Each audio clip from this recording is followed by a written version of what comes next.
සමන්තහා චක්කවාලීසු අත්‍රාගච්ඡන්තු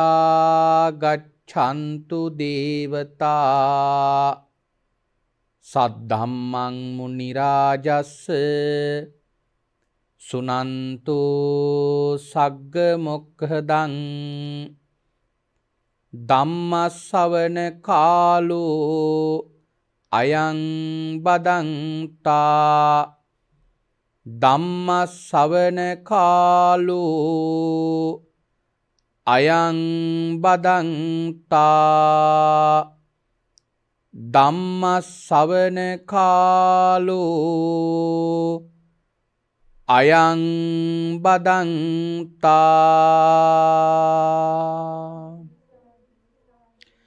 නමෝ තස්ස භගවතු අරහතු සබ්බ ධම්මේසු අප්පටිහත ඥානචාරස්ස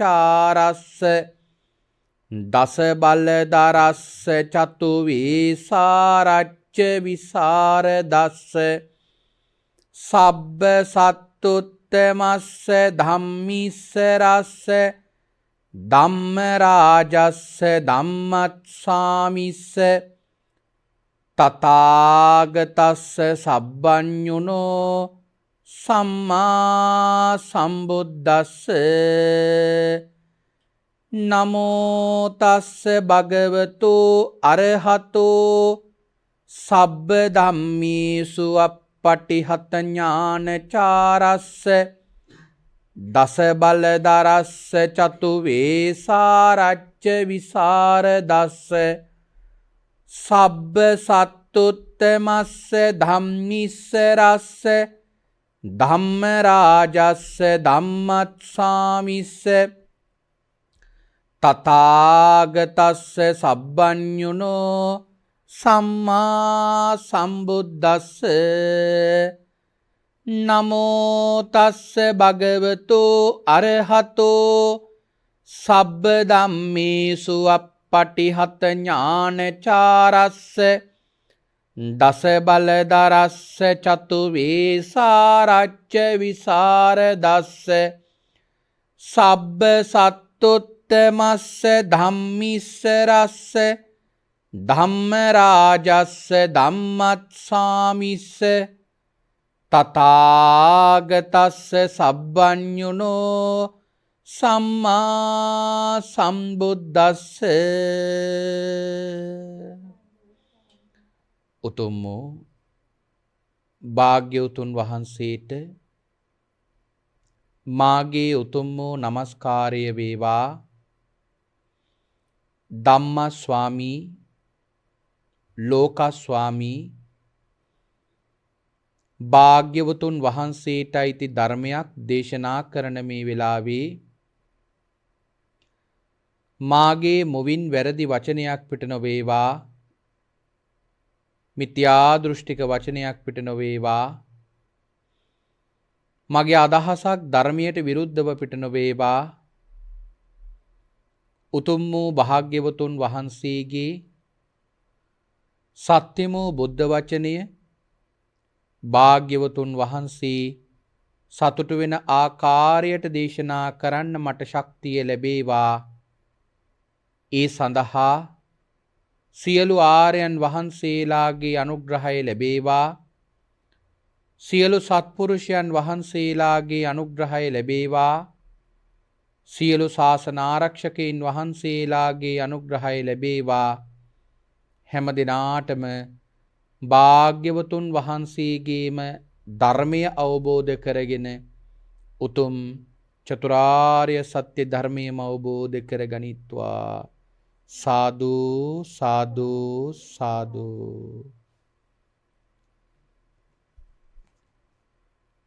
සද්ධර්ම ශ්‍රාවක කාරුණික ගුණගරුක පින්වත්නි,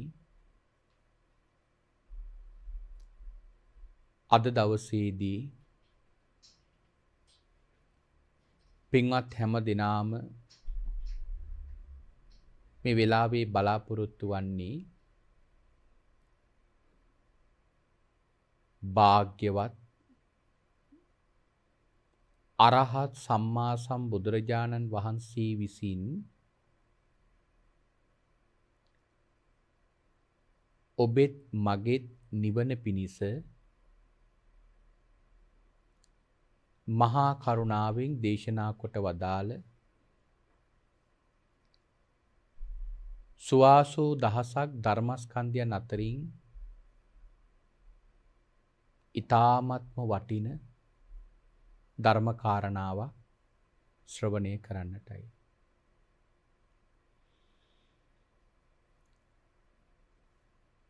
අද ධර්මානුශාසනාව සඳහා පින්වත්නි මම මාතෘකාව හැටියට තෝරාගත්තා මේ බුද්ධෝත්පාද කාලය කියන කාරණාව පිළිබඳ කෙටි හැඳින්වීමක් ධර්මයේ තුලින් අපේ පින්වතුන්ට දේශනා කරන්න. භාග්‍යවතුන් වහන්සේ දේශනා කරනවා කෙනෙක් මනුෂ්‍ය සම්පත්තිය ලබනකොට මේ බුදු කෙනෙක් ඉපදෙච්ච බුද්ධෝත්පාද කාලයක ලැබීම අතිශයින්ම දුර්ලභ කරුණක් හැටියට.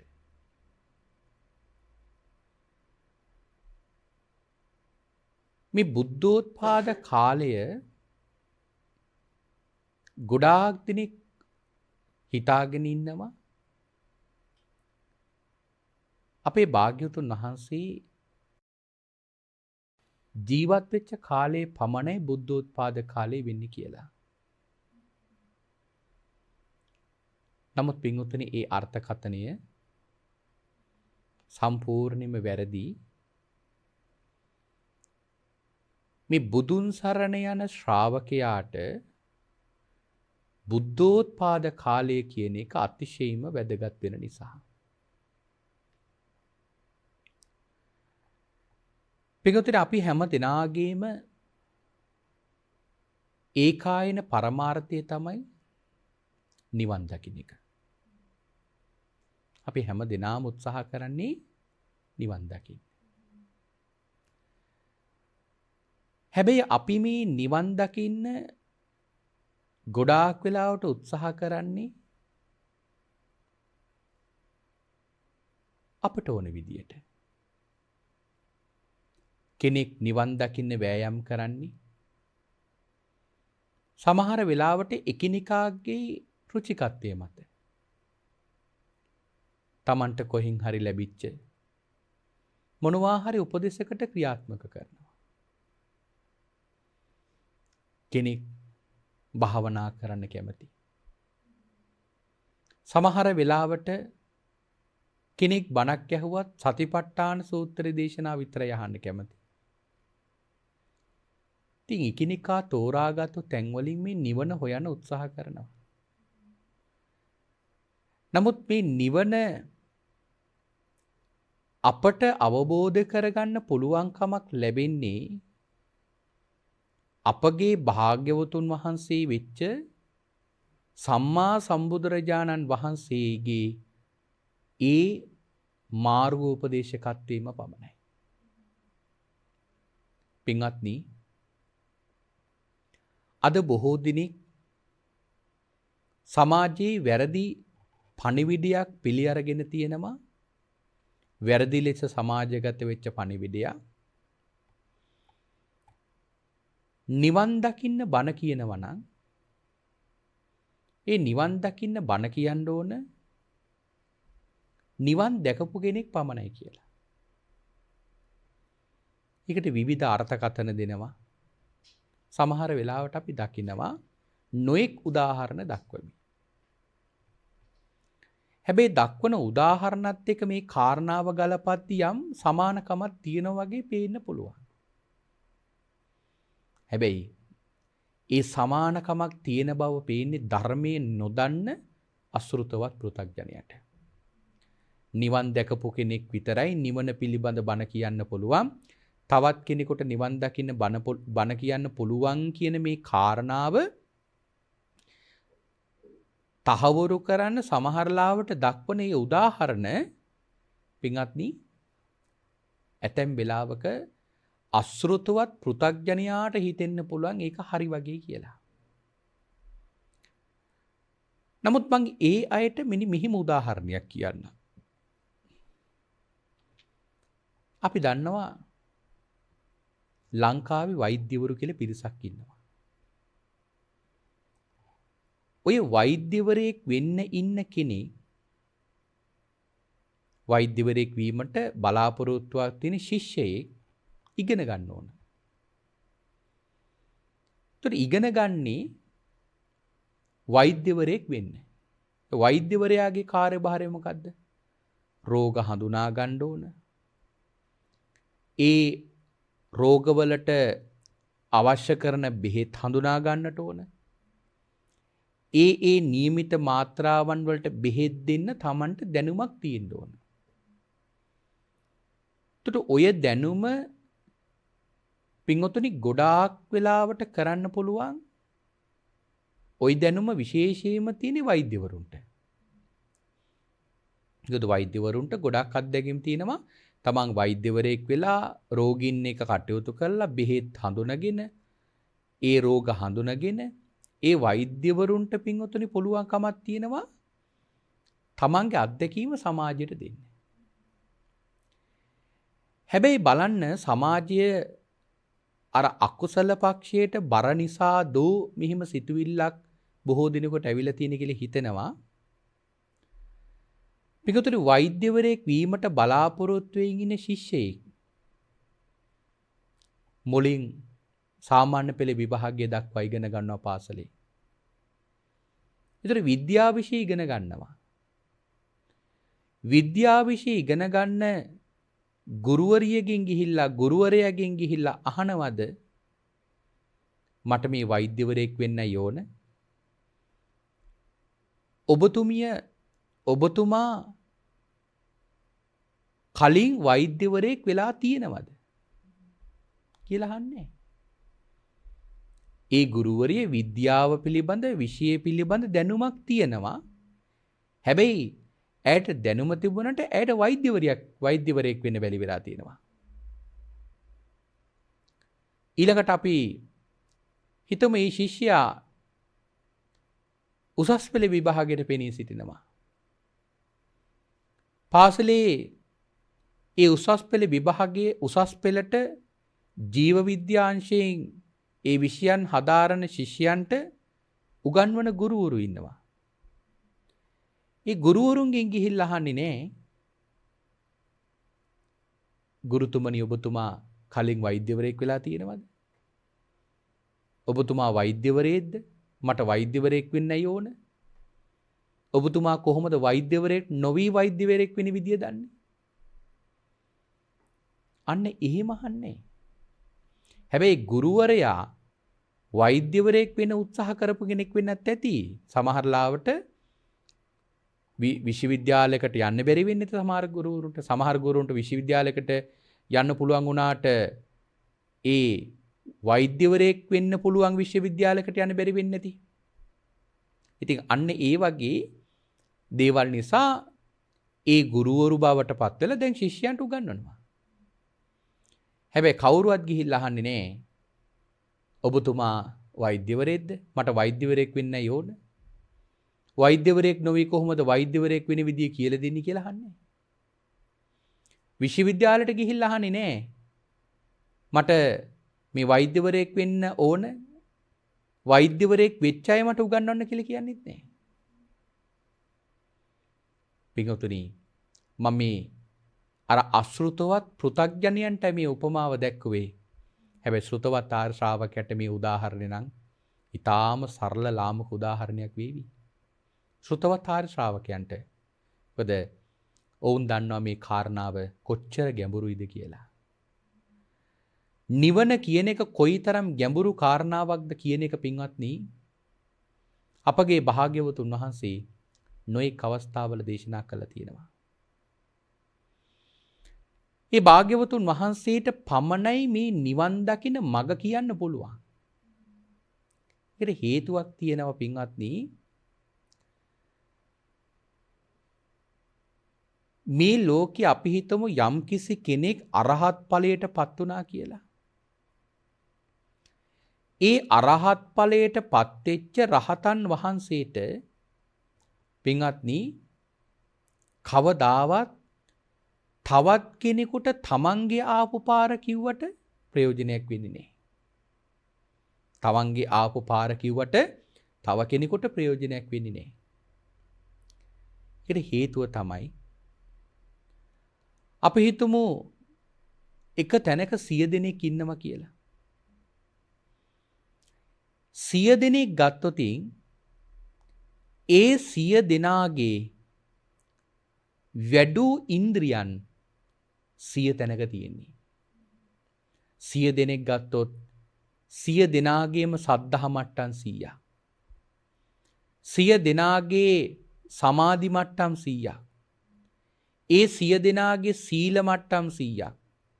ඒ 100 දෙනාගේ ත්‍යාග මට්ටම් 100ක්. ඒ 100 දෙනාගේ ප්‍රඥා මට්ටම් 100ක්. 100 දෙනෙක් ගත්තොත් පින්වතුනි ඒ 100 දෙනා ඉන්නේ 100 පළක. ඒ කියන්නේ හරියට ගත්තොත් යම්කිසි නගරයකට යම් කෙනෙක් පැමිණෙනවා නම් ඒ පැමිණෙන 100 දෙනෙක් ඉන්නවා නම් ඒ 100 දෙනා ඉන්නේ පාරවල් 100ක. යම් නගරයක් තියෙනවා ඒ නගරෙට ඒ කෙනාට 100 දෙනෙකුට එන්න ඕන. ඒ 100 දෙනාට එන්න තියෙන්නේ පාරවල් 100ක. හැබැයි මොකද ඉන්නේ පාරවල් 100ක. එතකොට පින්වතුනි එකිනෙකා ඉන්න තැන් වෙනස්. මම ඕකට උදාහරණයක් හැමදාම අපේ පින්වතුන්ට මතක් කරනවා. ගොඩක් දෙනෙක් දන්න උදාහරණයක් නිසා මේක. දැන් චුල්ලපන්තක හාමුදුරුවෝ. අපි චුල්ලපන්තක හාමුදුරුවෝ රහත් වුණා. ඔන්න චුල්ලපන්තක හාමුදුරුවෝ හිටියේ එක තැනක. ඒ චුල්ලපන්තක හාමුදුරුවෝ රහත් උනේ පින්වතුනි අපි දන්නවා රජෝහරණං කියලා මේ සුදුරේදි කඩක් පිරිමැදලා. ඒතකොට දැන් චුල්ලපන්තක හාමුදුරුවෝ නිවන් දකින්න කරපු ඔය දේ පින්වත්නි අපිත් කරන්න පටන් ගත්තට අපිට කවදාවත් නිවන වැඩෙන්නේ. ඒකට හේතුව තමයි පින්වත්නි චුල්ලපන්තක හාමුදුරුවෝ ඉන්න තැන නෙවෙයි අපි කවුරුවත් ඉන්නේ. එතකොට චුල්ලපන්තක හාමුදුරුවෝ හිටපු තැන දැනගත්තේ භාග්‍යවතුන් වහන්සේ. චුල්ලපන්තක හාමුදුරුවන්ට ඒ ඉන්න තැන ඉඳලා මග කියන්න පුළුවන් උනේ භාග්‍යවතුන් වහන්සේ. එතකොට දැන් ඊළඟට කෙනෙකුට ප්‍රශ්නයක් ඇති වෙන්න පුළුවන්. එතකොට අපේ පාර අපි කොහොමද හොයාගන්නේ? අපේ පාර පින්වතුනි අපට හොයාගන්න තියෙන එකම මාර්ගෝපදේශකත්වයේ තමයි භාග්‍යවතුන් වහන්සේ දේශනා කරපු ධර්මය.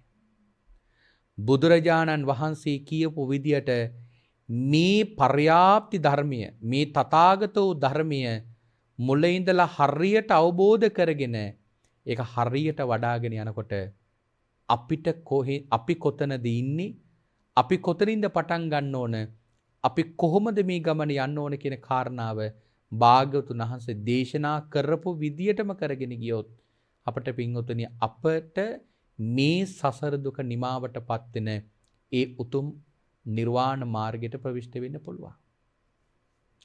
එවනම් පින්වතුනි මෙන්න මේ කාරණාවට අත්‍යවශ්‍යම වන පළවෙනිම තැන තමයි බුදුරජාණන් වහන්සේ දේශනා කරපු මෙන්න මේ කාරණාවට අත්‍යවශ්‍යම වන පළවෙනිම තැන තමයි පින්වත්නි බුද්ධං සරණං ගච්ඡාමි කියන වචනේ. මෙන්න මේ කාරණාවට අත්‍යවශ්‍යම වන පළවෙනිම කාරණාව තමයි බුද්ධං සරණං ගච්ඡාමි කියන වචනය. මම බුදුන් සරණ යමි. පින්වතුනි අද සමහර වෙලාවට අපි දකිනවා මම බුදුන් සරණ යමි කියලා කිව්වට ගොඩක් දෙනෙක් දැනගෙන නෙවෙයි ඔය පදය කියන්නේ. මම කොහොමද බුදුන් සරණ යන්නේ? මම කොහොමද භාග්‍යවතුන් වහන්සේගේ සරණ යන්නේ කියන කාරණාව ගොඩක් දෙනෙක් පින්වතුනි ඇත්තටම දන්නේ නෑ. බුද්ධං සරණං ගච්ඡාමි කියලා කිව්වට කොහොමද බුදුන් සරණ යන්නේ බුදුන් සරණ වෙන්නේ කියන කාරණාව ගොඩක් දෙනෙක් අවබෝධ කරගෙන නෑ.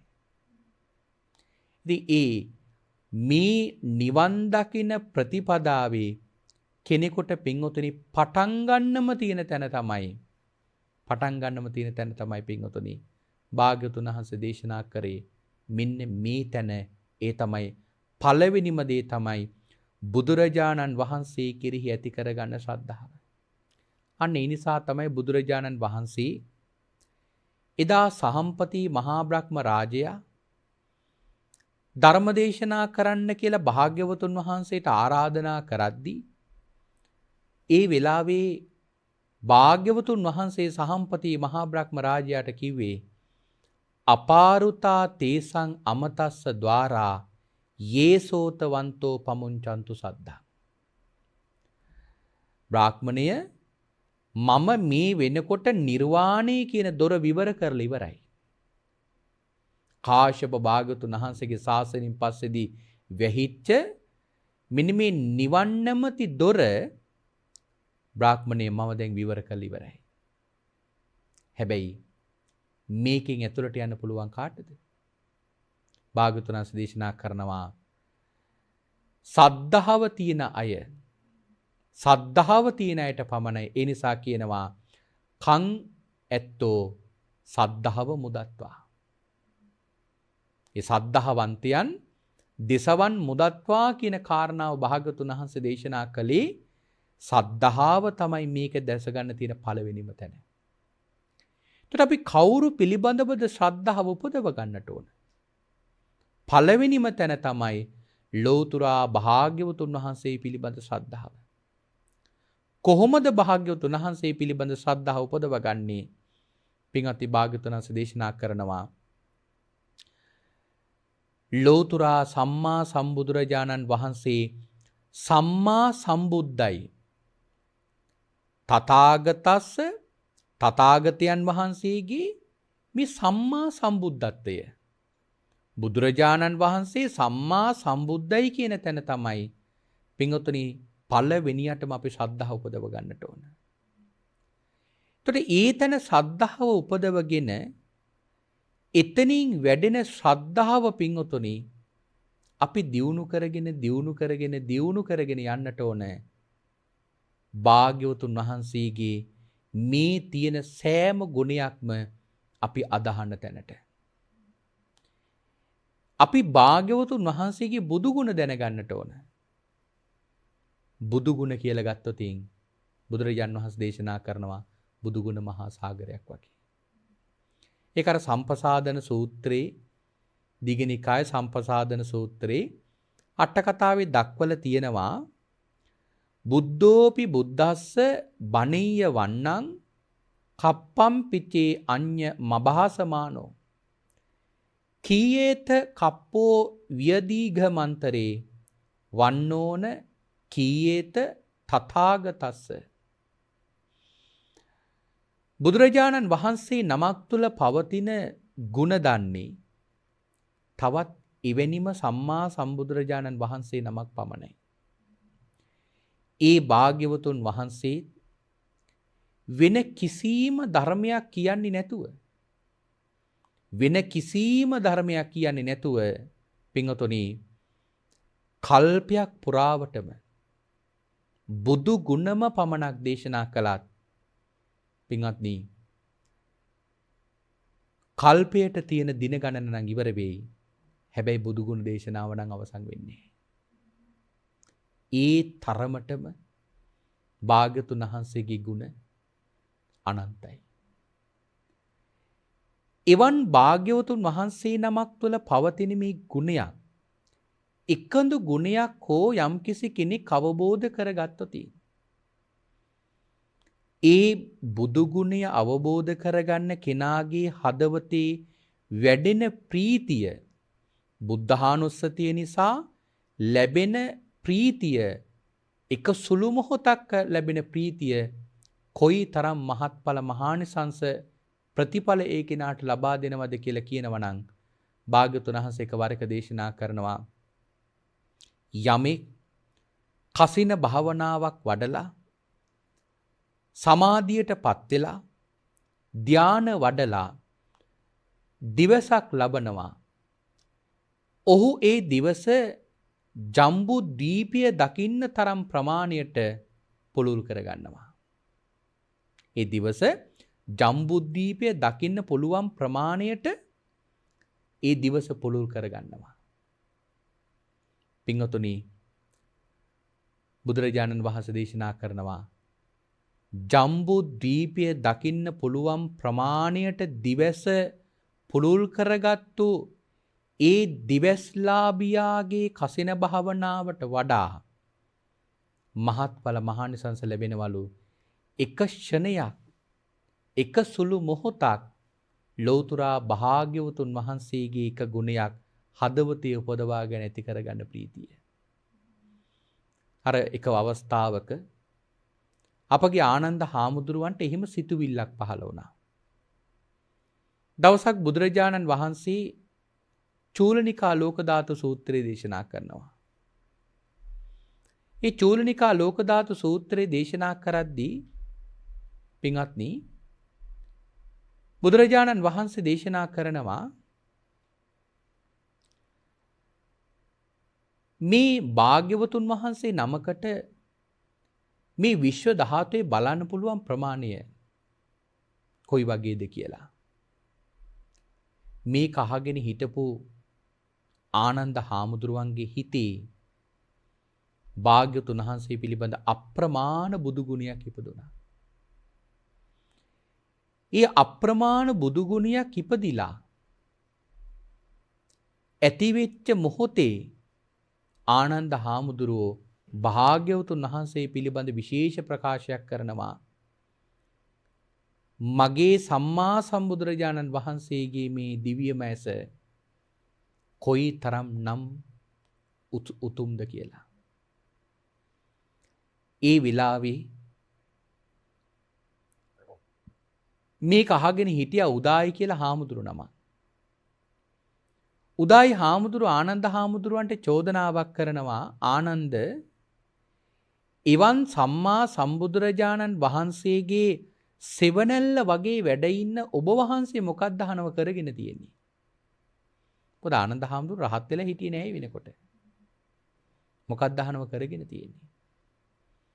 ඉතින් ඒ වෙලාවේ බුදුරජාන් වහන්සේ උදායි හාමුදුරු වළක්වල කියනවා, මා හේවන් උදායි, එහෙම කියන්න එපා උදායි.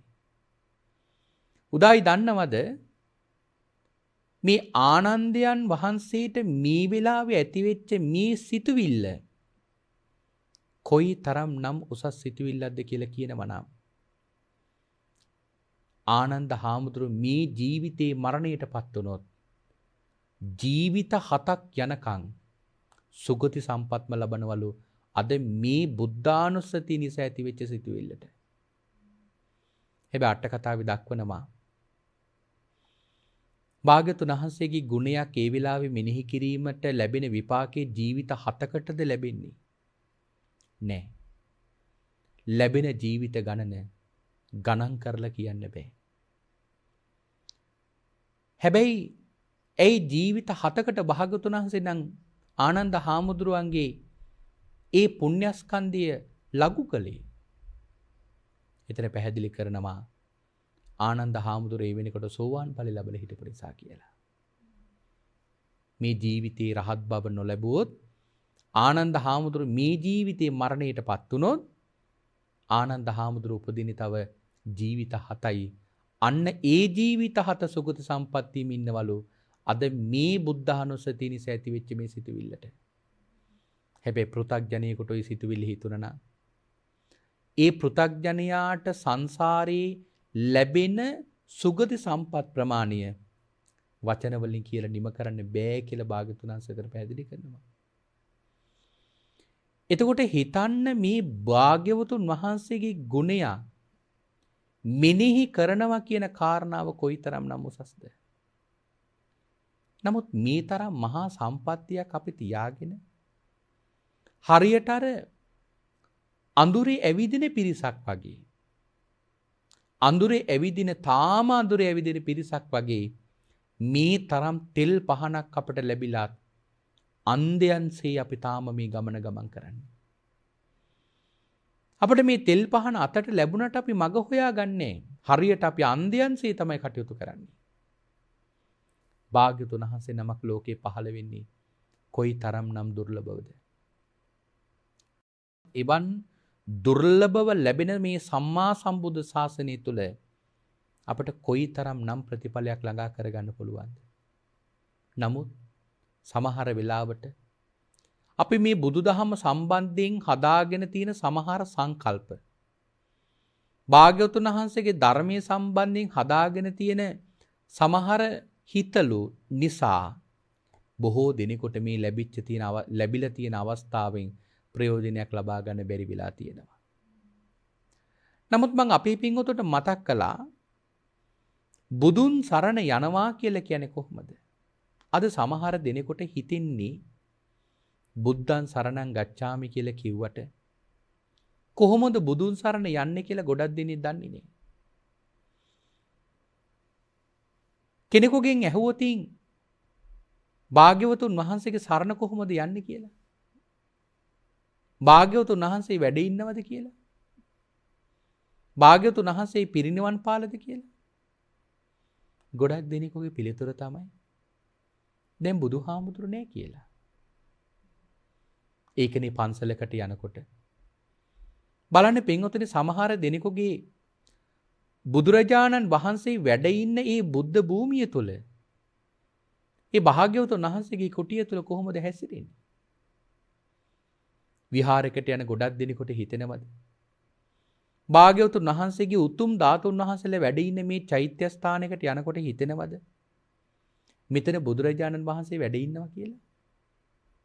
ගොඩක් දෙනෙකුට හිතෙන්නේ දැන් භාග්‍යවතුන් වහන්සේ නෑ. භාග්‍යවතුන් වහන්සේ දැන් පිරිනිවන් පාලා කියලා.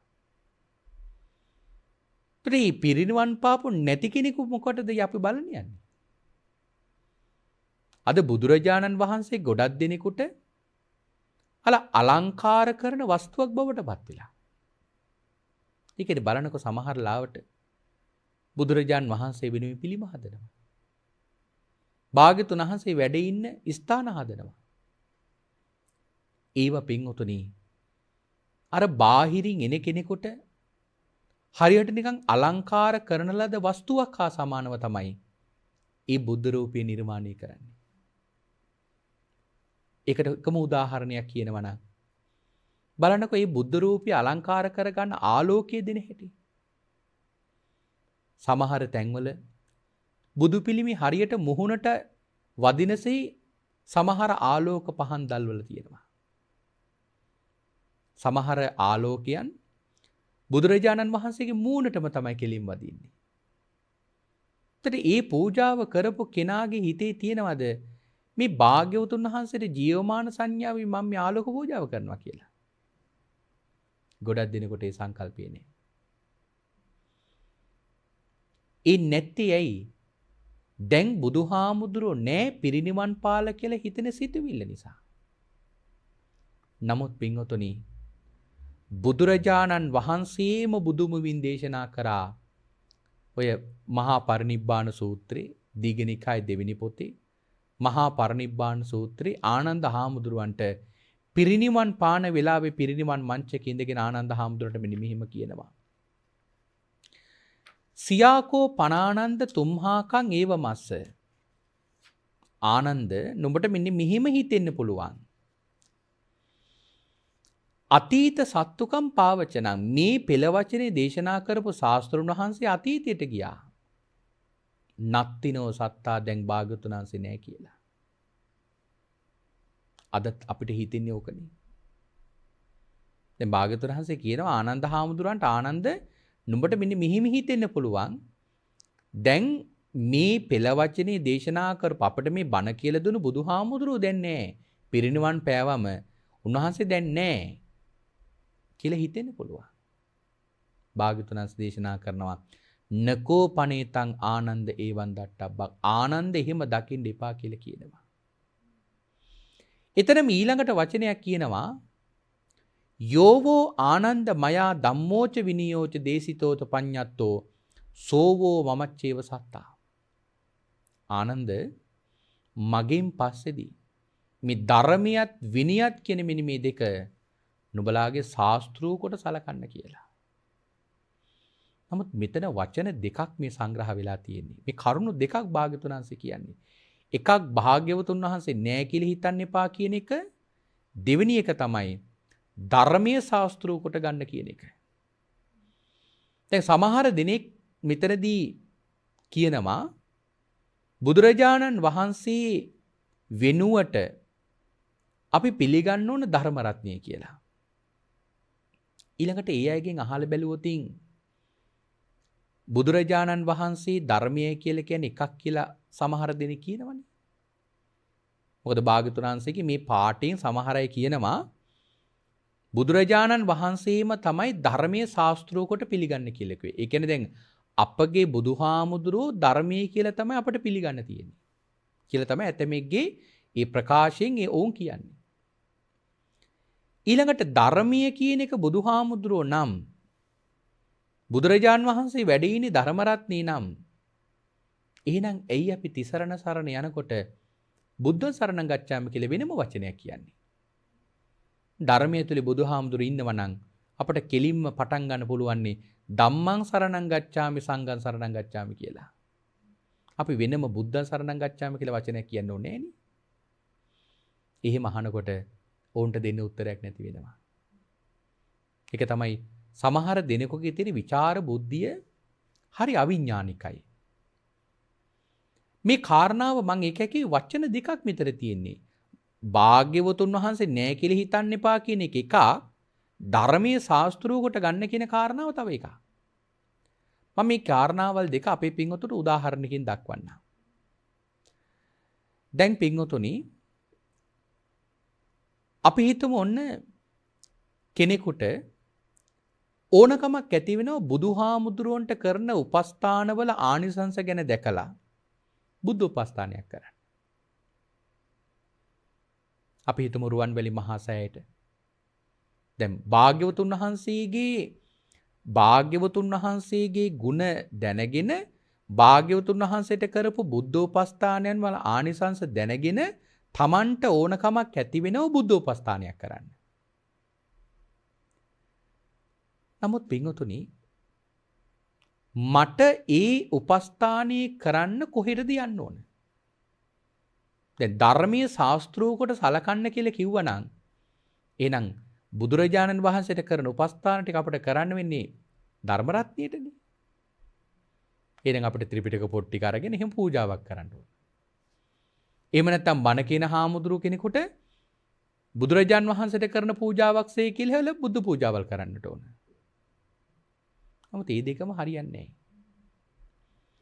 පින්වතුනි අන්න ඒකට තමයි සෑම අල්පායුෂ්ක බුද්ධ ශාසනවල ධාතුන් වහන්සේලා ඉතුරු කරන්නේ. අපගේ භාග්‍යවතුන් වහන්සේගේ කිසිම ධාතුන් වහන්සේ නමක් පින්වතුනි මේ වෙනකොට අලු වෙලා නැහැ. එදා පිරිනිවන් පාන වෙලාවේ භාග්‍යවතුන් වහන්සේ අදිෂ්ඨාන කළා. බුදුරජාණන් වහන්සේගේ ආදාහන පූජාවේ ප්‍රධාන ධාතුන් කොටස් 8ක් ඉතුරු කරලා අනිත් මේ රෝම කෝපයක් සමක් නහර කණ්ඩරා ඇට මේ සියලුම කොටස් ටික පින්වතුනි අබ ඇට ප්‍රමාණයට කුඩු වෙලා ගියා. එක ධාතුන් වහන්සේ නමක්වත් භාග්‍යවතුන් වහන්සේගේ අලු වෙලා නැහැ. මේ භාග්‍යවතුන් වහන්සේගේ ධාතුන් වහන්සේලා උන්වහන්සේගේ මේ දේහය එදා ආදාහන පූජාවේදී උනේ කෑලි වලට කුඩු වෙච්ච එක විතරයි. එක ධාතුන් වහන්සේ නමක් උන්වහන්සේගේ එක අස්තියක් එක ශරීරයේ කොටසක් පින්වතුනි තාම මේ වෙනකොට විනාශ වෙලා නැහැ. සියලුම භාග්‍යවතුන් වහන්සේගේ ශරීරයේ කොටස් ප්‍රධාන කොටස් 8ක් වෙනම අනිත් සියලුම කොටස් ටික අබ ඇට ප්‍රමාණයට කැඩිලා ගිහිල්ලා විතරයි තියෙන්නේ. ඒක භාග්‍යවතුන් වහන්සේගේ අදිෂ්ඨානය. බුදුරජාණන් වහන්සේ එහෙම අදිෂ්ඨාන කළේ මොකටද?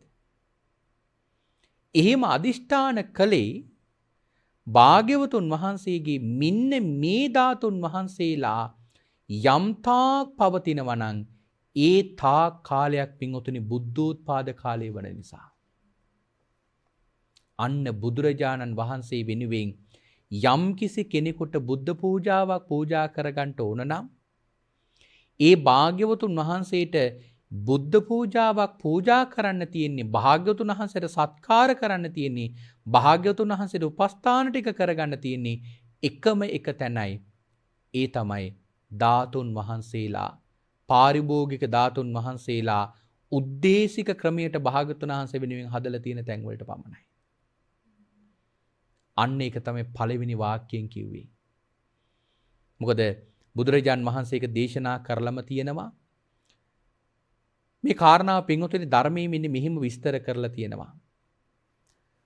අඤ්ඤස්ස බුද්දස්ස උප්පත්ත නිවාරිතාව හෝති. මේ අන්‍ය බුදුවරයෙකුගේ උප්පත්තිය නැවැත්තුවා. බුදුරජාන් වහන්සේ අන්‍ය බුදු කෙනෙක් උපදින අවස්ථාව උන්වහන්සේ මේ ලෝකෙට පහළ වෙනකොටම නවත්තලා තියෙන්නේ. කිසි බුදු කෙනෙක්, කිසි පසේ බුදු කෙනෙක් ආය මේ කෝටි ලක්ෂයක් සක්වලක් ඇතුලේ උපදින්නේ නැහැ. ඒක නවත්තලා තියෙන්නේ. ඊළඟට පරිනිබ්බාන කාලතෝ පට්ටාය යාව සාසව මත්තාය ධාතු තිට්ඨති. දැන් බුදුරජාණන් වහන්සේ පිරිනිවන් පානවනේ. පිරිනිවන් පාපු දවසේ ඉඳලා අපි තුන් දැන් ජීවත් වෙලා ඉඳලා ඉන්න කාලේ ඉඳලා පිරිනිවන් පානකම් බුද්ධෝත්පාද කාලය. ඒක අපි දන්නවා. හැබැයි මෙතන කියනවා පිරිනිවන් පාපු කාලේ පටන් අබ ඇටයක් සාසප මත්තාය අබ ඇටයක් තරම් ධාතුන් වහන්සේ නමක් වැඩ ඉන්නවද?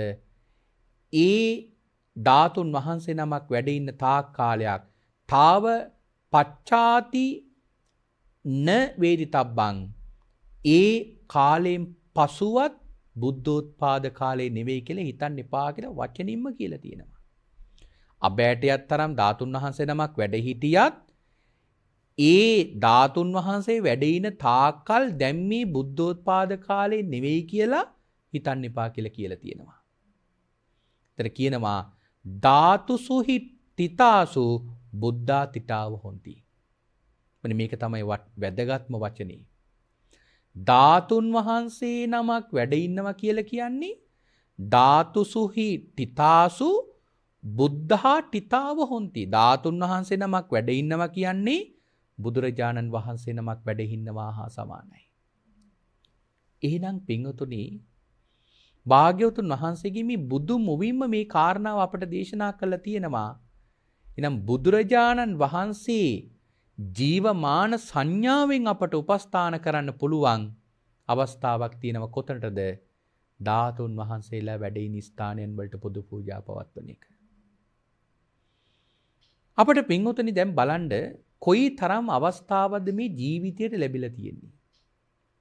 අපි හැම දිනම බුද්ධෝත්පාද කාලයක ඉපදුනේ. නමුත් මේ බුද්ධෝත්පාද කාලයක ඉපදිච්ච අපි අපට අපගේ භාග්‍යවතුන් වහන්සේ වෙනුවෙන් කොයි තරම් නම් පුද පූජා පවත්වන්න පුළුවන්ද? නමුත් අපි ඒ පුද පූජා පවත්වන්න අවස්ථාව තියෙද්දි බලන්නකො අපි බුදුරජාණන් වහන්සේ වෙනුවෙන් කොයිතරම් වෙලාවක්ද අපේ දවසේ අපි වෙන් කරන්නේ? අපගේ ස්වාමීන් වහන්සේ නමක් දවසක් මට සිහිපත් කළා. එක ස්වාමීන් වහන්සේ නමක් ධර්මදේශනාවකට කියපු කරුණක්. උන්වහන්සේ කියනවා යම්කිසි කෙනෙක් දවසකට විනාඩි 20ක් බුදුරජාණන් වහන්සේට බුද්ධෝපස්ථානයක් කළොත්, වන්දනාවක් කළොත්, බුදුන් වැන්දොත් විනාඩි 20ක් ඒ කෙනා අවුරුදු 20ක් වැඳලා ඉවර වෙනකොට අර විනාඩි 20 එකතු කරලා බැලුවොතින් අවුරුද්දයිල වැඳලා තියෙන්නේ. කියන අවුරුදු 20ක් වැන්දොතින් යා දවසට හරියටම ඔක්කොම එකට එකතු කරන් වැඳලා තියෙන අවුරුද්දයි. අවුරුදු 20කට එක අවුරුද්දයි. කියන්නේ අපි අවුරුදු 19ක්ම වෙන් කරලා තියෙන අවුරුදු 20ක් ගත්තොත් අපගේ වැඩවලට. නමුත් බුදුන් සරණ යන සැබෑ ශ්‍රාවකයා භාග්‍යවතුන් වහන්සේට බුද්ධෝපස්ථානයක් කරන්න පටන් ගත්තොත් ඒ භාග්‍යවතුන් වහන්සේගේ බුද්ධෝපස්ථානයේ වටිනකම බුද්ධෝත්පාද කාලේ වටිනකම ඒ භාග්‍යවතුන් වහන්සේගේ බුද්ධ සංඥාවේ වටිනකම දැනගෙන ඒ බුද්ධෝපස්ථානයක් කරන ශ්‍රාවකයා කොහොමද සැබෑවටම බුද්ධෝපස්ථාන කරන්නේ? අපගේ පිංගියානි මහරහතන් වහන්සේගේ කතාවේ සඳහන් කරනවා ශ්‍රාවකයන් වහන්සේලාගේ අන්තිම 16 දිනාගෙන් එක්කෙනෙක්. බහවාරික බමුණාගේ ගෝලියෝ 500 දිනාගෙන් 16 දිනෙක්. අසෝමා ශ්‍රාවකයන් වහන්සේලාගේ අන්තිම 16 දිනා. පිංගියානි මහරහතන් වහන්සේ කොහොමද බුදුරජාණන් වහන්සේට සත්කාල කළ තියෙන්නේ? සඳහන් කරනවා පින්වතුනි රාත්‍රියට උන්වහන්සේ බුදුරජාණන් වහන්සේ කොහෙද වැඩ ඉන්නේ කියලා උන්වහන්සේ දිවසින් බලනවලු. එහෙම බලලා පින්වතුනි බුදුරජාණන් වහන්සේ යම් දිසාවක වැඩ ඉන්නවද ඒ දිසාව දෙසට নমස්කාර කරගෙන උන්වහන්සේ කුටියට වෙලා රැය පහන් කරනවලු. ඊළඟට උදේ ඉඳලා රැ වෙනකන් උන්වහන්සේ ඇවිද්දත් පිණ්ඩපාතයට ගියත් උන්වහන්සේ කුමන වැඩක් කළත් හැම වෙලාවකම බුදුරජාණන් වහන්සේගේ බුදු ගුණ ආවර්ජනය කර කරලා හැම වෙලාවකම ඉන්නවා කියන්නේ. කිනේ පැය 24ෙම භාග්‍යවතුන් වහන්සේට පුද සත්කාර කර කර තමයි උන්වහන්සේ වැඩ ඉන්නේ. ඉතින් බලන ආරයන් වහන්සේලාගේ බුද්ධ උපස්ථානය. ඒතර අපි ඒ අතරින් කොච්චර දුර්වලද? පින්වතුනි එදා භාග්‍යවතුන් වහන්සේ දේශනා කරනවා අපේ රුවන්වැලි මහා සෑයට ලැබිච්ච මේ ධාතුන් වහන්සේලා පිළිබඳ කතා කරනකොට එතන හරි විශේෂ කරුණක් භාග්‍යවතුන් වහන්සේගේ ධර්මයේ තුල සඳහන් කරනවා. අපගේ මේ ධර්මයේ තුල විශේෂ කරුණක් සඳහන් කරනවා. බලන්න පින්වතුනි භාග්‍යවතුන් වහන්සේ මේ රටට කොච්චර අදිෂ්ඨාන කරලා තියෙනවද කියලා. දැන් මේ විශ්ව ධාතුවේ ගත්තම ධර්මයේ සඳහන් කරලා තියෙනවා සමහර සක්වලවල් ගත්තොත් ඒ සක්වලකටම ලැබිලා තියෙන අබෑටයතර ධාතුන් වහන්සේ නම. ඒ කියන්නේ ලෝක 31කටම තියෙන අබෑටයතර ධාතුන් වහන්සේ නම. නමුත් අපි ලංකාව අරගෙන බලන්න. වැඩිම ධාතුන් වහන්සේලා ප්‍රමාණයක් එකම තැන වැඩ ඉන්න මේ විශ්ව ධාතුවේ සැබෑම බුදුරජාණන් වහන්සේලාගේ බුද්ධ රූපය නිර්මාණය වෙලා තියෙන එකම භූමියයි ඒ තමයි රුවන්වැලි මහා සෑය. ඊළඟට විශාලතම ධාතුන් වහන්සේ වැඩ ඉන්නේ ලංකාවේ. සතර දළදා වහන්සේලාගෙන් දළදා වහන්සේලා දිනමක්ම වැඩ ඉන්නේ ලංකාවේ. අපි මේ පොළොව ස්පර්ශ කරන මේ වැලි කැටයක් පස් කැටයක් ගානේ ගත්තම පින්වතුනි භාග්‍යවතුන් වහන්සේගේ බුද්ධ රශ්මියෙන් තෙත් වෙච්ච ජල ධාරාවකින් තෙත් වෙච්ච භූමියකයි අපි මේ පය තියලා තියෙන්නේ. ඊතරම් පුණ්‍යවන්ත භූමියක ඉපදිලා කිලෝමීටර් 100ක් 200ක් දුර ඇවිදිනකොට භාග්‍යවතුන් වහන්සේගේම ධාතුන් වහන්සේලා වැඳ පුදා ගන්න සත්කාර සම්මාන කරන අවස්ථාව තිබිලා අපි කී දෙනාද පින්වතුනි ඒකෙන් ප්‍රතිඵල ලබන්නේ? අපගේ නුවණ ඒ තරමටම මදි. අපගේ ප්‍රඥාව ඒ තරමටම වැඩිලා නේ. දැන් අපි මහා සම්පත්තියක් ලබාගෙන මේ මනුෂ්‍ය ලෝකෙට ආවට බලන්නකො අපි ඒකෙන් ප්‍රතිඵලයක් ලබා ගන්නේ කොච්චර අඩුවෙන්ද? බුදුරජාන් වහන්සේ මේ රටට කොච්චර අදිෂ්ඨාන කළා තියෙනවද? අනුග්‍රහ කළා තියෙනවද? එදා පින්වතුනි බුදුරජාණන් වහන්සේ පිරිනිවන් පාපු වෙලාවේ උන්වහන්සේගේ ධාතුන් වහන්සේලා ප්‍රධාන ද්‍රෝණ 8කට එකතු වුණා. ඒ ද්‍රෝණ 8ම රාජ්‍යන් 8ක රජවරු අරගෙන ගිහිල්ලා පින්වතුනි මහා පුදු සත්කාර කරා. නමුත් ඒ කාලෙත් අද වගේම අසද්ධාවන්තයොත් ওই දේවල් වලට සම්බන්ධ වුණා. ඒ අසද්ධාවන්තයෝ හරියට දොස් කියන පටන් ගත්තා. මේ මහරජුරු මිනිසුන්ගේ ධනෙ විනාශ කර කර මේ ඇටකැබිලි වගේකට වඳිනවා කියලා. භාග්‍යවතුන් වහන්සේගේ ධාතුන් වහන්සේලා චෝදනා කරා. ඒ චෝදනා කරන 80000ක් දෙනා පින්වතුනි අවීචියේ ඉපදුනා කියලා ධර්මයේ සඳහන් කරනවා. මේ අනුතර දැකපු මහා කාශ්‍යප මහරහතන් වහන්සේ විශ්ම අජාසත් රයිතුමත් එකතු කරගෙන නැවතත් අර ද්‍රෝණ 8න් ද්‍රෝණ 7ක ධාතුන් වහන්සේලා ගෙනල්ලා පින්වතුනි අජාසත් රයිතුමාගේ මූලිකත්වයෙන් මහා සෑයක් හදලා ඒ සෑය තැන්පත් කළා. ඒ සෑය තැන්පත් කරපු ධාතුන් වහන්සේලා තමයි ධර්මාශෝක රජතුමා 84000ක් විහෙර විහාර හදලා. ඒ විහාරවල ධාතු චෛත්‍යයන් වල ධාතුන් වහන්සේලා හැටියට තැන්පත් කරේ. හැබැයි එක ද්‍රෝණයක ධාතුන් වහන්සේලා වැඩ හිටිය රාමගාමී. රාමගාමී වැඩ හිටපු ධාතුන් වහන්සේලා ඒ ගමේ ගම් වතුරකට හවු වෙලා ඒ ධාතුන් වහන්සේලා ගම් වතුර දිගේ ගහගෙන ගියා මහමෝදට. මහමෝදට ගියපු මේ ද්‍රෝණයක ධාතුන් වහන්සේලා නාගයන් අරගෙන නාග ලෝකෙට අරගෙන ගිහිල්ලා පින්වතුනි වන්දනා කළා. පින්වතුනි නාග ලෝකේ නාගයෝ කොයි තරම් උසස් ලෙස මේ ධාතුන් වහන්සේලාට වන්දනා කරාද? කොයි තරම් උසස් ලෙස පුද සත්කාර කරාද? ධර්මයේ තුල සඳහන් කරනවා පින්වත්නි. රහතන් වහන්සේලා රුවන්වැලි මහා සෑය හදලා ඉවරුණයින් පස්සේදී නාග ලෝකෙට වඩිනවා රුවන්වැලි මහා සෑයට තැන්පත් කරන ධාතුන් වහන්සේලා අරගෙන ඉන්නේ. අපේ දුටුගැමුණු මහරජතුමා රුවන්වැලි මහා සෑය නිර්මාණය කරලා මේ විශ්ව ධාතුවේ පහළ වෙච්ච ශ්‍රේෂ්ඨතම මහා පුණ්‍ය භූමිය. අදටත් මේ මහා සෑය පරදවලා මේ විශ්වයේ කිසිම තැනක පින්වතුනි මහා සෑයක් ඉදි කරලා නැහැ. ඒක ඉදි කරන්නත් බෑ. ඒක විශේෂ අදිෂ්ඨානයක්. මේ මහා සෑය පරදලා පින්වතුනි සෑයක් මේ විශ්ව ධාතුවේ කිසිම තැනක ඉදි කරන්න බෑ. ඒක අදිෂ්ඨානයක්. ජීවමාන බුදුරජාණන් වහන්සේගේම රූපය වැඩ ඉන්නේ ওই රුවන්වැලි මහා සෑයේ. අපේ දුටුගැමුණු මහරජතුමා මේ මහා සෑය නිර්මාණය කළාට මෙවැනි මහා සෑයක් මෙතන නිර්මාණය විය යුතුයි කියලා අදිෂ්ඨාන කළේ කවුද?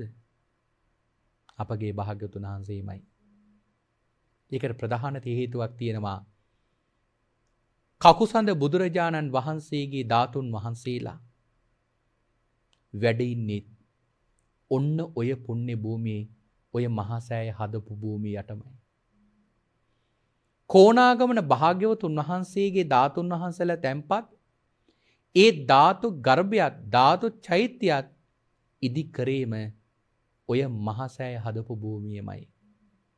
කාශ්‍යප භාග්‍යවතුන් වහන්සේගේ ධාතුන් වහන්සේලා තැන්පත් ඒ ධාතු චෛත්‍යකුත් හදලා තියෙන්නේ ඔය මහා සෑය ඉදි කරපු පුණ්‍ය භූමියමයි.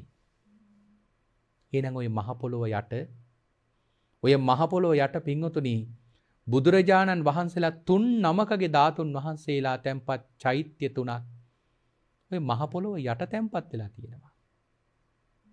එවන් මහා පුණ්‍ය භූමියක් ওই භූමිය.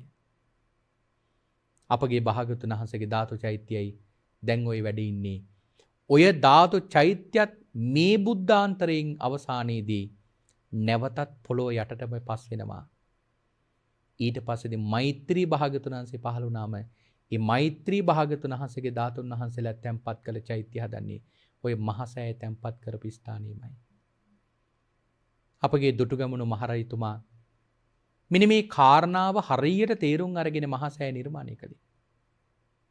මේ මහා සෑය නිර්මාණය කරලා ඒ මහා සෑයට ධාතුන් වහන්සේලා වඩම්මනකොට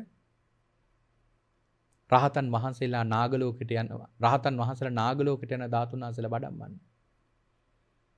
නාගයෝ පින්වතුනි දා ඊ ආරයන් වහන්සේලා එක කුපිත වුණා. නාගයෝ ආරයන් වහන්සේලා එක රණ්ඩු කරා. ධාතු චෛත්‍ය හැංගුවා.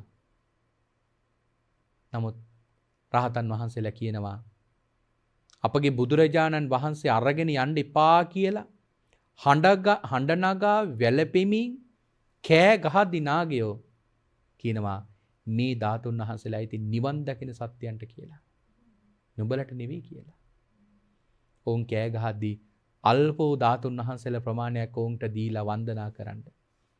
රහතන් වහන්සේලා ඒ ධාතුන් වහන්සේලා අරගෙන එනවා මේ මහා සෑය තැන්පත් කරන්න. රහතන් වහන්සේලා පින්වතුනි එදා මනුෂ්‍ය ලෝකයට ඇවිල්ලා මිනිසුන්ට විශේෂ පණිවිඩයක් කියනවා. පින්වතුනි එදා සඳහන් කරනවා ඒ නාගලෝකේ නාගයෝ මේ ධාතු චෛත්‍ය ඒ නාගලෝකේ තැම්පත් කරලා කොහොමද පුද සත්කාර කරලා තියෙන්නේ? ඒ ධාතු චෛත්‍ය හදපු සලපතල මළුවේ වටිනාකම කොච්චරද කියලා කියනවා නම් චන්ද්‍රකාන්ත පාෂාණයකින් හදලා තියෙන සලපතල මළුව. රහතන් වහන්සේලා කියනවා නාගලෝකේ නාගයන්ගේ මනුෂ්‍ය ලෝකයට ඔය සලපතල මළුවේ තියෙන චන්ද්‍රකාන්ති පාෂාණිය අපි මිලට ගත්තොත් අපි මිලක් ඒ නාගයන්ටත් දෙන්න ඕනනේ ගනුදෙනුව කරන්න. උන්වහන්සේලා කියනවා මනුෂ්‍ය ලෝකේ දැනට හොයාගෙන තියෙන සහ හොයාගත්තු නැති හොයාගෙන තියෙන ඒ වගේම හොයාගත්තු නැති සියලුම මැණික් ටික එකට එකතු කළත් නාග ලෝකේ තියෙන චන්ද්‍රකාන්ති පාෂාණයට මිලක් නියම කරන්න බෑ කියනවා. ඒ තරම් චන්ද්‍රකාන්ති පාෂාණී මිල අධිකයි. එතකොට චන්ද්‍රකාන්ති සලපතල මළුවේ මැණික කොච්චර වටිනව නම් ධාතුන් වහන්සේලා හදපු චෛත්‍ය මැණික කොච්චර වටිනවද? එවන් චෛත්‍යයක තිබිච්ච ධාතුන් වහන්සේලා අරගෙන මේ මනුෂ්‍ය ලෝකේ අපට ගෙනල්ලා දුන්නේ මොකටද? මනුෂ්‍යයන් වෙච්ච අපිට ඊට වඩා පින්වතුනි මේකෙන් ප්‍රයෝජනෙ ලබන්න. නමුත් අද අපිට සමහර වෙලාවට එහි වටිනකම තේරෙන්නේ. සමහර වෙලාවට අපි මහසෑය ළඟට යන්නේ කොහොමද? අපි මහසෑය ළඟ ගිහිල්ලා වන්දනා කරන්නේ කොහොමද? අපි මහසෑයට යන විදිය දන්නේ. මහසෑය ළඟ ගිහිල්ලා හැසිරෙන විදිය දන්නේ. ගෙදර ඉන්නේ විනෝද ගමනක් ගිහිල්ලා ඒ විනෝද ගමන් ගියපු තැන්වල හැසිරෙන යම්සේද කෙනෙක් මල් වත්තක ගිහිල්ලා ෆොටෝ ගහනවා. අන්න ඒ වගේ චේතනාවකින් අර විසිතුරු ස්ථානයක් පෞරාණික ස්ථානයක් බලන්න යනවා. ආන් එවැනි චේතනාවකින් ගොඩක් දෙනෙක් මේ මහසෑය ළඟට යන්නේ. නමුත් දන්නේ නැහැ මේ දුර්ලභව ලැබිච්ච මනුස්ස ජීවිතේ මට ලබන්න පුළුවන් උස්සස්ම තැනකට ගිහිල්ලායි මම මේ හැසිරෙන්නේ. උසස්ම තැනකටයි මම මේ පය තබලා තියන්නේ කියන කාරණාව ගොඩාක් දෙනෙක් නොදැනගෙනයි පින්වතුනි කටයුතු කරන්නේ.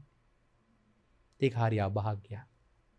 නමුත් ඒ නිසා මම අපේ පින්වතුනි මේ කාරණා විශේෂයෙන් මත දේශනා කළේ මෙන්න මේ කාරණාව දැන ගැනීම මේ මනුස්ස ජීවිතය අපට ලැබෙන ලොකු භාග්‍යයක්. දැන ගැනීමම ලොකු භාග්‍යයක්. අපි මේ ලබලා තියෙන කොයිතරම් මහා පිනක්ද? අපේ ජීවිතේට මේ විපාක දෙල තියෙන කොයිතරම් මහා පිනක්ද කියන මෙන්න මේ කාරණාව. එමනම් මේ කාරණාව හිතේ අදිටන් කරගෙන බුදුරජාණන් වහන්සේගේ මේ බුද්ධ වචනෙට ගරු කරලා අපේ පින්වතුනි ඒ භාග්‍යවතුන් වහන්සේ වන්දනා කරලා පළමුවෙන්ම බුදුන් සරණ ගිහිල්ලා භාග්‍යවතුන් වහන්සේගේ ශ්‍රාවකෙක් බවට පත් වෙන්න. ආන් එහෙම ශ්‍රාවකෙක් බවට පත් වෙලා බුදුරජාණන් වහන්සේට තමන්ගේ ශක්ති ප්‍රමාණය තමන්ගේ ශක්ති ප්‍රමාණික මලක් පූජා කරන්න නම් ඒ මල පූජා කරන්න. හැබැයි තමන්ට ශක්තිය තියෙනවා නම් මල් 1000ක් පූජා කරන්න. මල් 1000ක් පූජා කරන්න. මොකද ඒ තමන් යම් ප්‍රමාණයකට තමන් උත්සාහ ගන්නව නම් උත්සාහ ගන්න ප්‍රමාණයට තමන්ට ප්‍රතිඵල ලැබෙනවා. හරියට මේකේ මහ කෙතක් වගේ. කෙතක් කියලා කියන්නේ ගොවියෙකුට කුඹරක් තියෙනවා. කුඹුර ගොවියට සරණක් වෙනවා, පිහිට වෙනවා.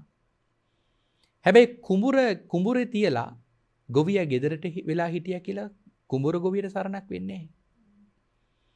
ගොවියා කුඹුරට බැහැලා සීසාලා ගොවියා එක වී ඇටයක් කුඹුරේ වැපුරුවොත් කුඹුර ගොවියට දෙනවා වී කරලා. ගොවියා උත්සාහ ගන්න යම් වීරියක් තියෙනවද? ඒ උත්සාහයට වඩා 3, 4, 5 ගුණයකින් කුඹුර ගොවියට පිහිට වෙනවා. ආන් ඒ වගේ පින්වතුනි මේ තිසරණක් මේ භාග්‍යවතුන් වහන්සේත් සත්‍යයන්ට පිහිට වෙනවා. අහිතවත් දේ නැති කිරීමටත් හිතවත් දේ ලබා ගැනීමටත් භාග්‍යවතුන් වහන්සේ සරණක් වෙනවා.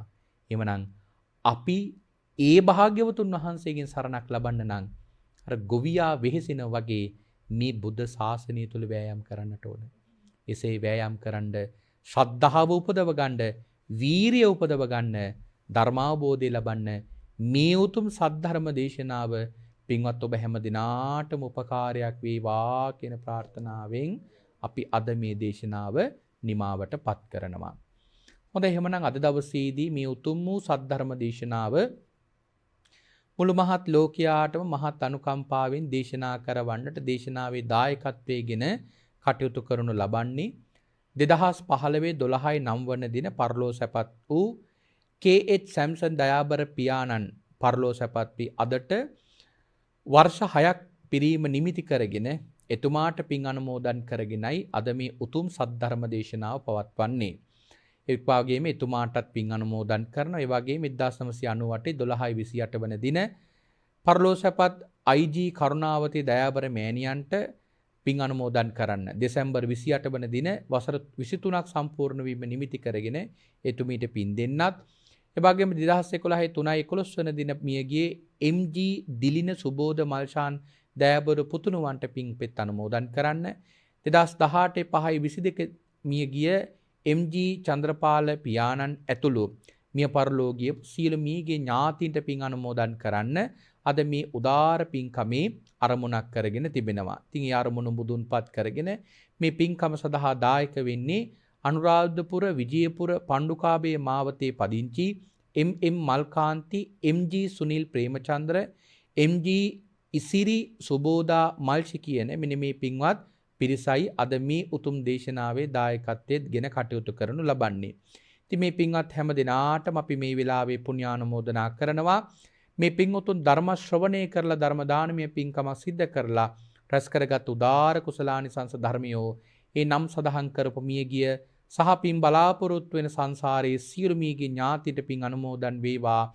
ඒ හැම දිනාගේම සසර ගමන සුවපත් වේවා. ඕන් ප්‍රාර්ථනා කරන බෝධියකින් උතුම් චතුරාර්ය සත්‍ය ධර්මය අවබෝධ වේවායි සාදු සාදු සාදු කියාපි පින් අනුමෝදන් කරමු.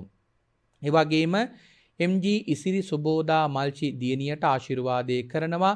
ඉතින් ඒ දියණියගේ අධ්‍යාපන කටයුතු ਸਰව ප්‍රකාරයෙන්ම සාර්ථක වේවා.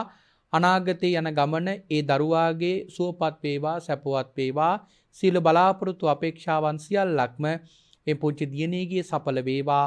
අනාගතයට පියමන් කරන ඒ ගමන කිසිම බාධාවකින් තොරව ਸਰව ප්‍රකාරයෙන්ම සාර්ථකමත් කරගන්නට ඒ පින්වත් දියණියට මේ උතුම් වූ ධර්මයෙන් ලබන කුසලය හේතු වාසනා වේවා කියලා අපි මේ වෙලාවේ ආශිර්වාදේ කළා සෙත් ප්‍රාර්ථනා කරනවා. ඒ වගේම MM මල්කාන්ති සහ MG සුනිල් ප්‍රේමචන්ද්‍ර කියන මෙන්න මේ පින්වත් දෙපළට ආශිර්වාදේ කරනවා. ඉතින් මේ දෙපළට නිදුක් නිරෝගී සුවපත් භාවයේ සැලසේවා. කායික මානසික සුවපත් භාවයේ සැලසේවා. තමන්ගේ ජීවිතේ නිදුක්ව නිරෝගීව දිගාසිර සම්පත්ව කාලය ගත කරන්න බොහෝ පින්දහම් කරගෙන ධර්මාබෝධයකින් කටයුතු කරන්න මේ කුසල පක්ෂය හේතු වාසනා වේවා කියලා අපි මේ වෙලාවේ ආශිර්වාදේ කරනවා. වගේම විචිත්‍රවත් ලෙස ධර්මදේශනා පැවැත්වූ මාතර මහින්ද ස්වාමින් වහන්සේටත් ශාසනික සේවයේ වැඩි දියුණු කරගෙන යාමට පුණ්‍යානුමෝදනා කරන්නටත් පින්වත් පිරිස බලාපොරොත්තු වෙනවා. එසේම මෙත් රූපවාහිනී නාලිකාවේ ගරු සභාපති අනුශාසකයන් වහන්සේ අවසරයි ගලගමේ ඥානදීප නායක මාහිමිපාණන් වහන්සේටත් ආශිර්වාදේ කරන්නට බලාපොරොත්තු වෙනවා. ඉතින් මේ සියලු ප්‍රාර්ථනාවන් ඒ ආකාරයට මිෂ්ඨ වේවා. හැම දිනාගේම සියලු යහපත් බලාපොරොත්තු පැතුමන් සියල්ලක්ම ස්වර ප්‍රකාරයෙන්ම සාර්ථකමත් වේවා කියලා ආශිර්වාදේ කරනවා. අවසානයේ ඔබ අප හැම දිනාටමත් කිටිම කාලයකින් පහසුම ආකාරයෙන් සුඛ සහගත ප්‍රතිපදාවෙන් සියලු දුකින් මිදෙම්වා. මේ සියලු කෙලෙස් බරින් නිදහස් වෙම්වා. අජර වූ අමර වූ නිවන ලැබ සැනසෙන්නට මේ කුසල් උතුම් පාරමිතාවක්ම වේවායි සාදු සාදු සාදු කියාපි ප්‍රාර්ථනා කරගමු. ආකාසට්ටහා ච බුම්මට්ටා දේවානාගා මහිද්దికා පුඤ්ඤන්තං අනුමෝදිත්වා චිරන් රක්칸තු සම්මා සම්බුද්ධ ශාසනං. ආකාසට්ටා ච බුම්මට්ටා දේවානාගා මහිද්దికා පුඤ්ඤන්තං අනුමෝදිත්වා චිරන් රක්칸තු සම්මා සම්බුද්ධ දේශනං. ආකාසට්ටා ච බුම්මට්ටා දේවා නාගා මහිද්దికා පුඤ්ඤන්තං අනුමෝදිත්වා චිරන් රක්칸තු සම්මා සම්බුද්ධ ශාවකං. සද්ධර්ම ශ්‍රවණාබිලාසී වරදී සිටි වාසනාවන්ත සත්පුරුෂ සුපින්වතුනි, ඔබ හැම දිනාටම උතුම් ජීවිත අවබෝධයේ සැලසේවායි ප්‍රාර්ථනා කරනවා. පුරා හෝරාවක කාලයක් ඔබ ශ්‍රවණය කළ උතුම් සද්ධර්ම දේශනාවේ සියලුම කුසල් ඔබ නමින් පරලෝසපත් වූ හැම දිනාටම අනුමෝදන් වේවා. ඔබ අප හැම දිනාටම ධර්මාවබෝධයේ පිණිස උපකාරක වේවා. සියලු දෙවියන්ටත් අනුමෝදන් වේවා. ඒ පින් තුලින් සතුටු වන්නා වූ දෙවියන් ප්‍රාර්ථනීය බෝධියකින් අමහා මහ නිවන් අවබෝධ කරගනිත්වායි ප්‍රාර්ථනා කරනවා. උතුම් වූ සද්ධර්ම දේශනාව නිසි ධර්මානුකූලව පැවැත්වූ අප ගෞරවනීය පින්වත් ස්වාමින් වහන්සේ අවසරයි සිහිපත් කරන්නට මාතර මහින්ද ස්වාමින් වහන්සේට සාදු නදින් පාදාභි වන්දනින් පුණ්‍යානුමෝදනා සිදු කරමු. සාදු සාදු සාදු. උතුම් වූ ධර්මානුශාසනාවේ පින්බර දායකත්වයේ දරුවා වූ මෙදිරියට සම්බන්ධ වූ වූ අනුරාධපුර විජයපුර පණ්ඩුකාභය මාවතේ පදිංචි එච්.එම්. මාල්කාන්ති මහත්මිය, එච්.ජී. සුනිල් ප්‍රේමචන්ද්‍ර මහත්මයා සහ එම්.ජී. ඉසිරි සුබෝධා මල්ෂිදීනී ඇතුළු පවුලේ හැම දෙනාටම නිදුක් නිරෝගී සුවපත් භාවයේ සැලසේවා. සියලු පුණ්‍යානුමෝදනාවන් එලෙසින්ම සාක්ෂාත් වේවා. ධර්ම ශ්‍රවණය කළ හැම දිනාටම උතුම් ධර්මාවබෝධය වේවායි ප්‍රාර්ථනා කරමිනුයි ඔබේ නිවහනින් සමුගන්නට බලාපොරොත්තු වන්නේ. නැවතත් මුණ ගැහෙමු උතුම් සද්ධර්ම දේශනාවකින්. ඔබ හැම දිනාටම සම්මා සම්බුදු සරණයි.